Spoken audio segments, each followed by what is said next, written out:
తండేల్ మూవీలో సాయి పల్లవిని తీసుకోవడానికి అదే కారణం అంటూ అల్లు అరవింద్ అయితే చెప్పుకొచ్చారు. నేను దీనికోసం ఏం ముంబైకి వెళ్ళలేదు, నేను ఈ హీరోయిన్ ని తీసుకోవడానికి అంతా కూడా నేనే తీసుకున్నాను, ఎవరి సలహా కూడా తీసుకోలేదు, ఎందుకంటే నాకు ఈ సినిమాలో సాయి పల్లవి కావాలి అంతే అన్నాను. అసలు ఎందుకు? సో ఖచ్చితంగా ఇప్పుడు ఒక సినిమా చేస్తున్నప్పుడు అందులో హీరో ఎవరు, హీరోయిన్ ఎవరు, అంటే మిగతా నటినట్లు ఎవరు అనేది మొత్తం కూడా డైరెక్టర్ మీద ఆధారపడి ఉంటుంది. కాకపోతే ఈ సినిమా విషయానికి వస్తే ఓన్లీ హీరోయిన్ విషయంలో అల్లు అరవింద్ మాత్రమే ఖచ్చితంగా హీరోయిన్ క్యారెక్టర్ ఒక్కటి నేనే సెలెక్ట్ చేస్తాననే విధంగా ఓన్లీ సాయి పల్లవి మాత్రమే ఈ క్యారెక్టర్ 100% న్యాయం చేయగలుగుతుంది, అందుకోసమని సాయి పల్లవిని నేను తీసుకున్నాను విధంగా రీసెంట్ గా తను చెప్పడం జరిగింది ఒక ఇంటర్వ్యూలో.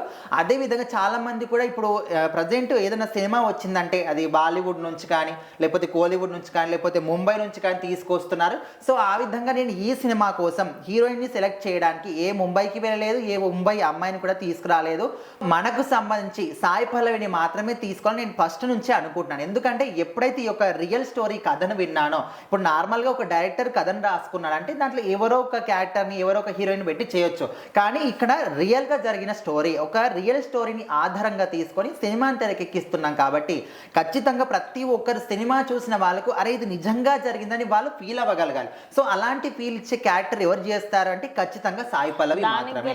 రీజన్స్ కూడా ఉంటాయి ఖచ్చితంగా, ఎందుకంటే రీసెంట్ గా అమరన్ చేసింది, దానికన్నా లవ్ స్టోరీ చేసింది. అమరన్ మూవీ అయితే రీజన్ ఒక ముకుందన్ అనే ఒక దానికి సోల్జర్ సంబంధించిన ఆర్మీ ఆఫీసర్ది. సో దాంట్లో తన క్యారెక్టర్ ఎండింగ్ లో ఎలా ఉంటుందంటే నిజంగా ఆమె ఆ సిచ్యువేషన్ లో ఉంది, ఆ టైంలో నేనే ఏడుస్తున్నా అన్నట్టుగా అంత ఇన్వాల్వ్ అయిపోయి చేసింది అనమాట. సో ఈ క్యారెక్టర్ లో కూడా ఆయన ఎప్పుడైతే రిటర్న్ వస్తారో ఆ వచ్చిన సీన్స్ కానివ్వండి, వద్ద లవ్ స్టోరీ కానివ్వండి చాలా డెప్త్ ఉండబోతుంది. ఆమె అసలు హీరోయిన్ లాగా కనిపించదు అని చెప్పి చందు ఉండేటి కూడా చెప్పడం జరిగింది. ఆయన అయితే వచ్చి ఫేస్ క్రీమ్ పెట్టేసుకుంటూ వచ్చేస్తుంది, సన్ స్క్రీన్ పెట్టేసుకుంటూ వచ్చేస్తుంది, అసలు మొహం కడుకొని వచ్చిన రోజులు ఉన్నాయి. అసలు ఈమె హీరోయిన్ ఏంటనుకుంటాం, ఆ లెవెల్లో ఉంటుంది. అందుకోసమనే సాయి పల్లవిని సెలెక్ట్ చేసుకున్నాము. ఈ పాత్రకి 100కి 200% ఎవరు ఇస్తారు, ఎవరు న్యాయం చేస్తారంటే ఖచ్చితంగా సాయి పల్లవి ఒక్కటి మాత్రమే.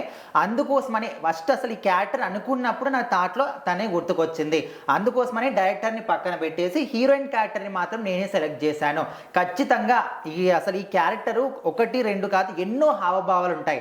ప్రేమకు సంబంధించింది, అదేవిధంగా ఫ్యామిలీకి సంబంధించింది, ఎమోషనల్కి సంబంధించింది, ఇట్లా ప్రతి ఒక్క ఏ దాని పరంగా చూసుకున్నా సాయి పల్లవి మాత్రం మేము అనుకున్న దానికన్నా 200% ఖచ్చితంగా ఇచ్చింది. సో సినిమా వచ్చిన తర్వాత ప్రతి ఒక్కరు నాగ చైతన్యని ఎంత గుర్తిస్తారో లేదో తెలియదు, కానీ సాయి పల్లవిని మాత్రం ఖచ్చితంగా ఎప్పటికి కూడా గుర్తుపెట్టుకుంటారు. ఒక సౌందర్య క్యారెక్టర్ కానీ మహానటి సావిత్రి గారి క్యారెక్టర్కి మనకు కీర్తి సురేష్ ఎట్లా అనుకుంటున్నామో, సో ఈ పాత్ర తర్వాత ఖచ్చితంగా సాయి పల్లవికి ఒక ముద్ర పడిపోతుంది, ప్రతి ఒక్కరికి గుర్తుకొస్తుంది, అంత గొప్పగా యాక్ట్ చేసింది, అందుకోసమని సాయి పల్లవిని తీసుకున్నాననే విధంగా అల్లు అరవింద్ మాత్రం చెప్పడం జరిగింది. సో మొత్తానికి ఆయన చెప్పిన మాటలో సాయి పల్లవి ఫ్యాన్స్ కావచ్చు చాలా మంది కూడా వాటిని షేర్ చేస్తూ ఉన్నారు.